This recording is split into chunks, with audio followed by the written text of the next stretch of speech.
just a poor wayfaring stranger while traveling through this world of war.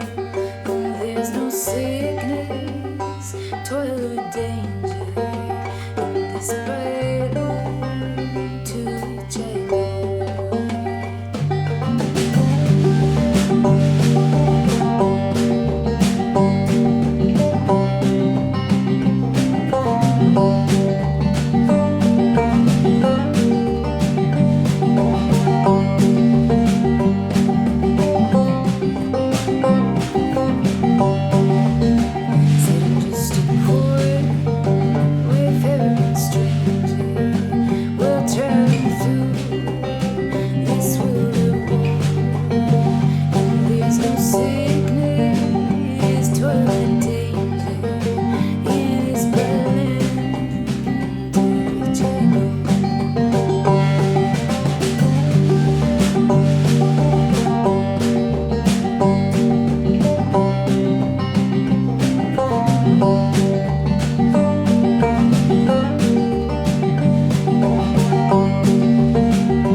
eradicate this greed.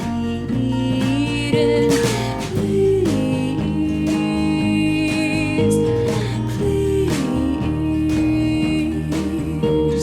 please practice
it's not that easy when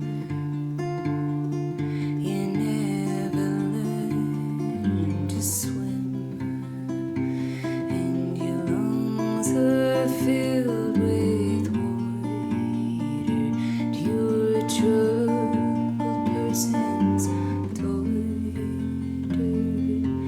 who has lost control.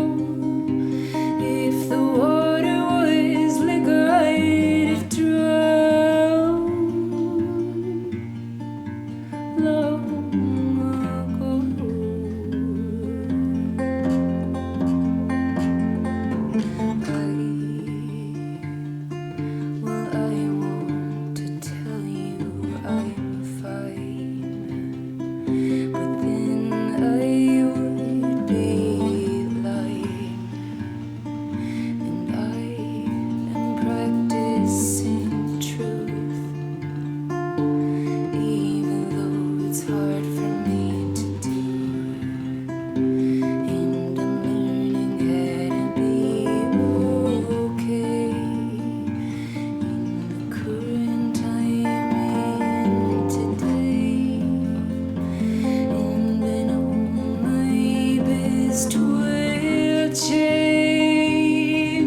This idea that it's every fucking man for himself. Well, man up in hell. Well, we never found it to think of each other wildly enough to make these tough changes together in order to survive this terrible weather. And we're going down fast. Well, we're going down together. And what goes up must come.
It takes us a long time to come up out of the darkness of our feelings of unworthiness, of unlovableness, of allowing that liquidity to happen, of feeling safe to be in the presence of love.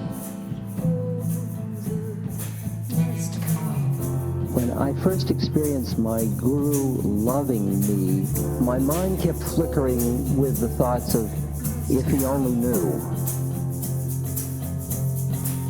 When you can accept that you are lovable, then the fear starts to dissolve. It's allowing the beauty of your soul, which is behind your personality, it's behind all that stuff. Just another radiant bit of light.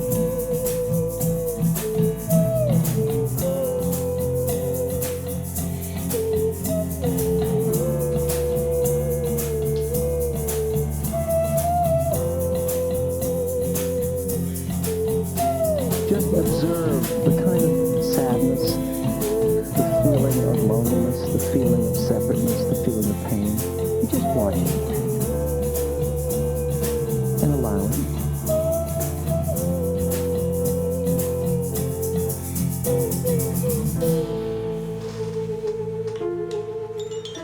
The only thing you're stuck in is not even history, it's just mind.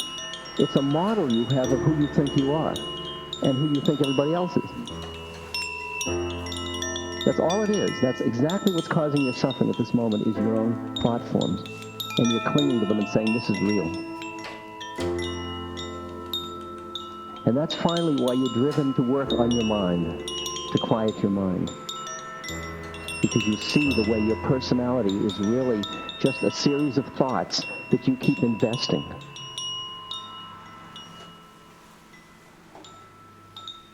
Quiet your mind.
Guas on the drums.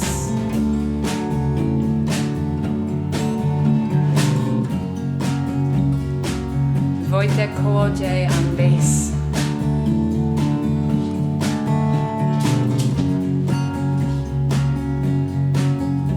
Greg Wiak on guitar.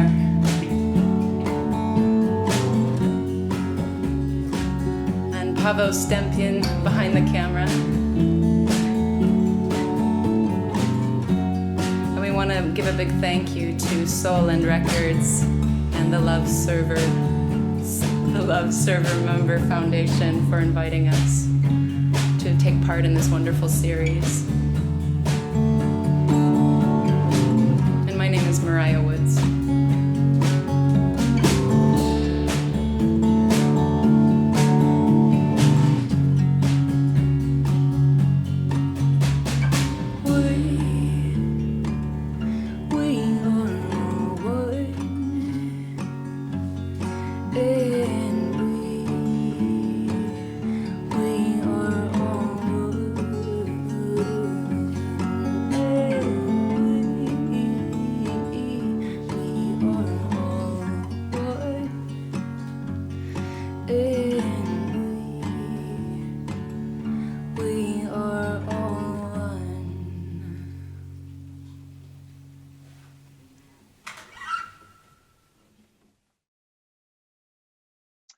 So you just heard Moriah Woods, and now I have Moriah here to chat with us for a couple of minutes. Thank you so much for sharing your beautiful art with us. That was an incredible set. So thank you so much. Thank you so much. And thank you very much for all of you for being here and for inviting me to have me here. And happy Earth Day. Happy Earth Day. Super awesome. Yeah. To share that today. Yeah, it was amazing. I just want to ask you, Moriah, just a couple of questions. Like, what initially brought you into the Ram Dass realm? I'm just so curious. So I was raised in a spiritual community, I guess, of my own. My parents are both Baha'i, and I was just exposed to a lot of sort of alternative thinking, consciousness, and spirituality. And I grew up going to rainbow gatherings, if you're familiar with those.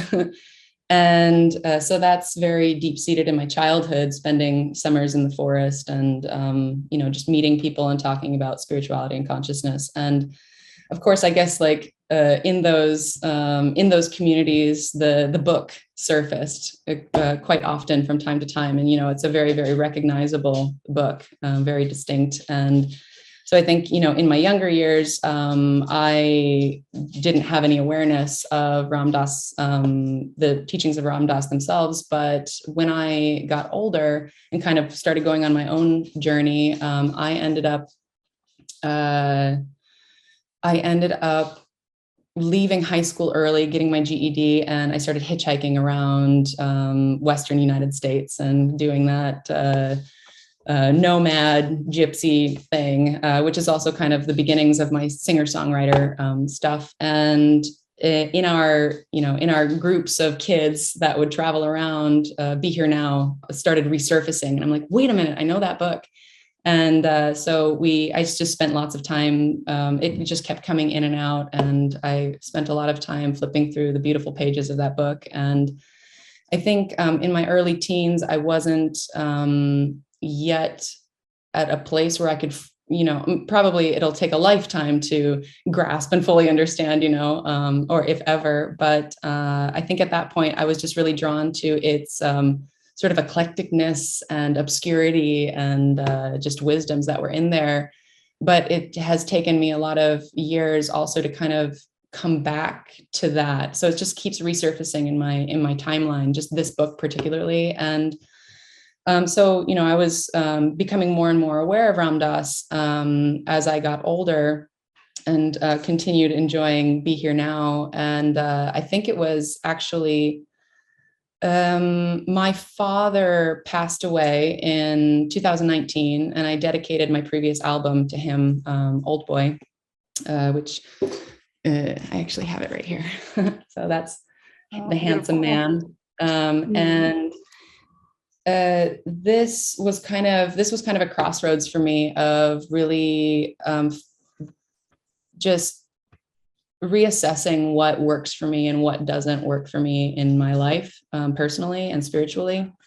And so it was this big event that started kind of catapulting me into my own my own journey of spirituality outside of what I grew up with and everything. And Ram Dass, kept coming up in that search and in that journey. And then it was really the beginning of the pandemic that really threw me into the teachings of Ram Dass on a more independent level of just discovering how much that resonated with me, coming back to it after so many years and realizing the incredible truths and the incredible vulnerabilities and things like that after I had lived some years, and just, really resonating with me. So I would say that a deeper understanding has developed since the pandemic, and that really helped me a lot. And I know that a lot of other people can relate to that too, during that time. So that's kind of my timeline with Ram Dass.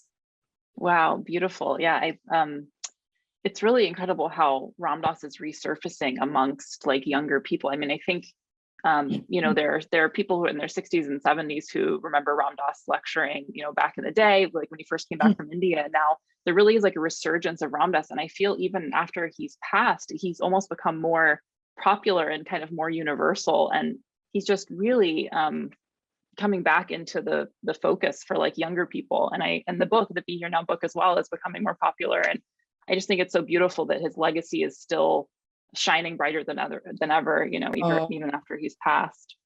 And it seems like you're a perfect example of that. Is that you're a young person. I mean, we're relatively young. Yeah, relatively young. Yeah, and still using this.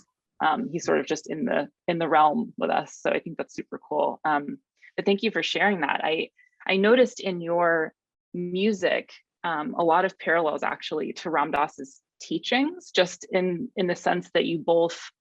Neither of you are afraid to look at the darkness and the light. And it seems like you're both looking into that sort of, you're not afraid to go into the darkness, and you're not afraid to go into the light. And I think Ram Dass was very realistic in his teachings, that he wasn't a spiritual teacher that was looking all at the light and the love and everything is, not everything was light and love and positivity, because that's not how the world is. And so I appreciate that in both of your sort of art and teachings, that you're both willing to sort of face the reality of the human predicament. And I just think that's really beautiful. Yeah, I mean, in my younger years, in my childhood, and also in my own personal journey and searching and things like this, I think that was one of the things that really felt confusing for me, is when I would, I don't know, just encounter conversations of consciousness and things like this, and it was really light and fluffy and all of these different things, but it just felt like something deeply was missing for me, because I just felt so much suffering in my life. And I just felt so much push and pull and things like this. My father struggled with mental illness, and I am his daughter. And we have alcoholism in my family and things like this, that my gene line is going through and processing and we're healing from. And it just, that all of that light never really resonated with me. Of course, I feel so much immense beauty in this life, but there was this dark side that wasn't really being touched on enough for me in a lot of areas of spirituality that I was encountering. And I think that was truly the captivating thing in Ram Dass's teachings that really, really touched a deep place inside of me, and that he, he does address so much of that suffering and how important it is. And after my father passed away, this was a big part of my own healing, is dealing with that suffering and trying to transform it into something that is super, super positive. And during the process of recording this album, I just found myself healing so much, because I was looking at that deep suffering and acknowledging it and recognizing it. And I don't know, I felt like it was kind of an alchemy in ways for just my own personal healing. And I just came to understand how deeply important that darkness is. And that's what I've always expressed through my art, as a way to kind of transform something dark into something beautiful. And it really, the Ram Dass teachings really, really resonated with me. And I think that was the thing that really attracted me and helped me to resonate with that. It's real. It's the full spectrum, life is opposites, hot and cold and light and dark, and we got to embrace it all. Yeah, the polarization is actually super important. And yeah, I find it quite alienating, actually, in many spiritual communities, just the bypassing. And I think most people would agree that they feel darkness in their life to some varying degree, and just to pretend that it doesn't exist is quite alienating and not very it's just not very connective or realistic. So I appreciate that so much about your art. And I think it's just the coming into it with a sense of like genuineness and truth is just so important. I think the truth of it is so important. I'm an English teacher over here in Poland, and it's something that I try to talk with my students quite often about, just to remind them, like, I get really vulnerable and I get really honest with them. I'm a language teacher and I'm a native speaker. So my primary responsibility with them is to talk.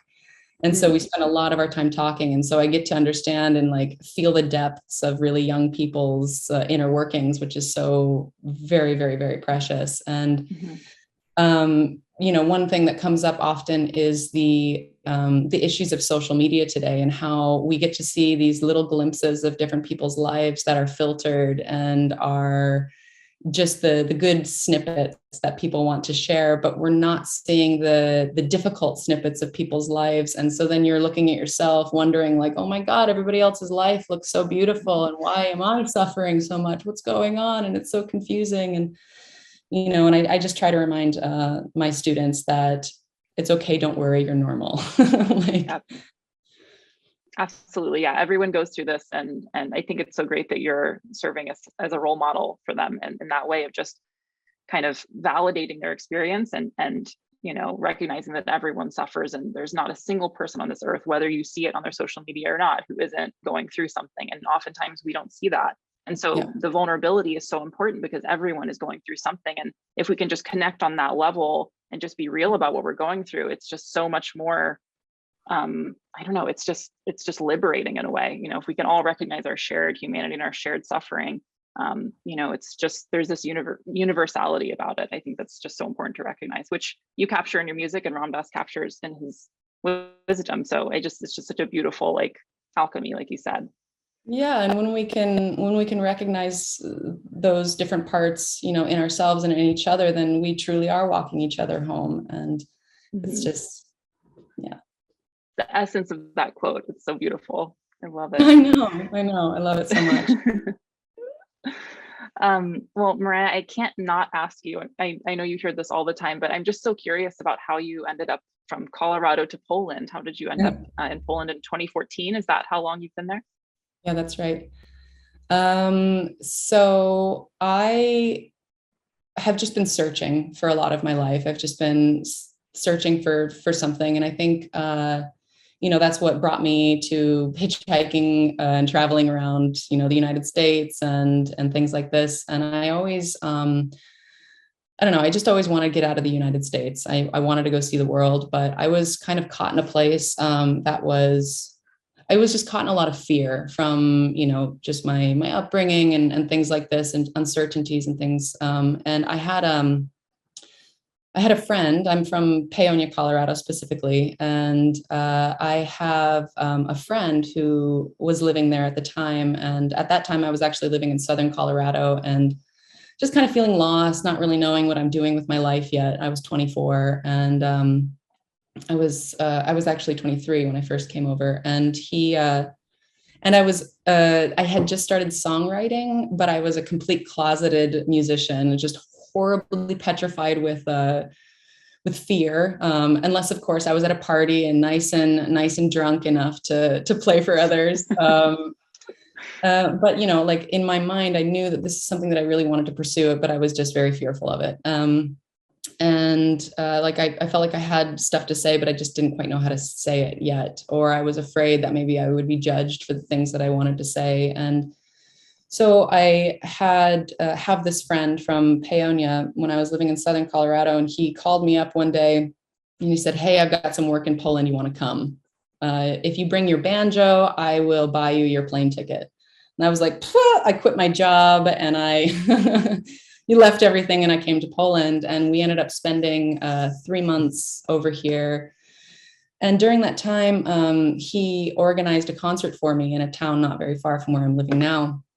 And I desperately wanted to cancel. I didn't want to do it. I was really scared, but I did it anyway, solo. And I performed this concert. A lot of people came, which was very incredibly humbling. And I think for the first time in my life, I just felt really free, and I felt excited, and I felt like I wanted to learn and explore and create. And so it was very motivating for me to just kind of be very far away from my roots and what I thought had been who I was or whatever. I just needed to detach myself from that. So once I landed here and I got to experience myself and the environment in a completely different way, or myself in a different perspective, I thought, well, maybe I can pursue music. Maybe I can do this. I don't know. And I think somewhere in the back of my mind while I was performing, I just felt so free. And I think that there was this element of thinking like, well, maybe they don't really understand what I'm saying. And so it just gave me this like greater sense of freedom that I could really just kind of be myself and express the way that I wanted to. So that concert led to another invitation, which led to another invitation somewhere else, which led to me meeting my band. And I just decided to, all right, I can see the stars aligning. I'm going to move over here. So. Wow. I love that so much. It reminds me so much of like, I'm just bringing it back to Ram Dass constantly, but like the becoming nobody aspect of him, of like, just anonymizing yourself and just going to a new place and shedding your roles and your responsibilities, not your responsibilities, but like the expectations that, you've grown up with, and just shedding all of those layers and just coming into like your ultimate freedom through sort of just starting over with a new role. And I just think that's so brave and really amazing that you did that, because so many of us, I think, kind of think about that and like fantasize about it. Like, what if I just went to a different country and started over? And you actually did it, and it seems to be working out really well for you. And I think that's really inspirational. My sister, who's 10 years younger than me, so my youngest sister, she just moved to Japan. She's been there for almost 2 weeks or something like this. And Wow. she called me today, and she was talking about, just feeling like already feeling this like sense of isolation, because like other people are speaking Japanese, she can't speak the language, and it's just like, it's very difficult. And after a couple of years of living in Poland, I learned Polish really quickly, and people were surprised how quickly I learned the language.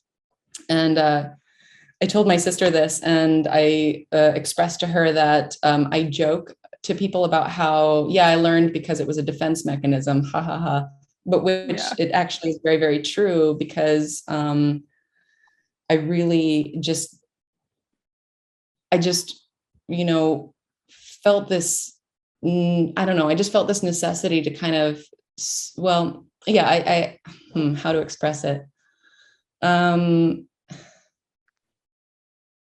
I'll back up a little bit. I told her that living abroad is an extremely challenging thing. Like moving to Poland was the best decision I ever made in my life, but that very good decision comes along with a lot of struggles, because what it has done for me, whereas English is not very common where I'm living, and what it did for me was it completely broke me down in a lot of ways. It, like I realized how many fronts I put up with language, or, with who I think I am or whatever, but you can't quite do that if you don't have words. And it's really helped to break down a lot of who I thought I was. And so, yeah, this defense mechanism, I was like, no, I have to be somebody, like build that back up really quickly. So, yeah, exactly. But yeah, and so I also tell my students that the best thing that you'll ever do, like, please live abroad for at least 2 years, because it is, it's a life-changing experience. And Yeah, very humbling, it seems. Yeah, that's for sure. Oh, wonderful. Well, I'm glad that you're thriving there. You seem to be doing wonderful, and I hope your sister finds the same experience, similar experience in Japan. Yeah. Yeah. So I think we'll wrap it up unless you have anything else. I feel really good about this conversation, and I really appreciate you taking the time to chat with me and to share your music. And I'm just so excited to continue to listen. Yeah, thank you very much for your time, and just for all of you who joined us. It's very, very, very special to be able to give back to the community that has given me so much. So Yeah. thank you. Well, thank you so much, Moriah, and we'll catch up with you soon, we hope. Yeah, thank you. Take care.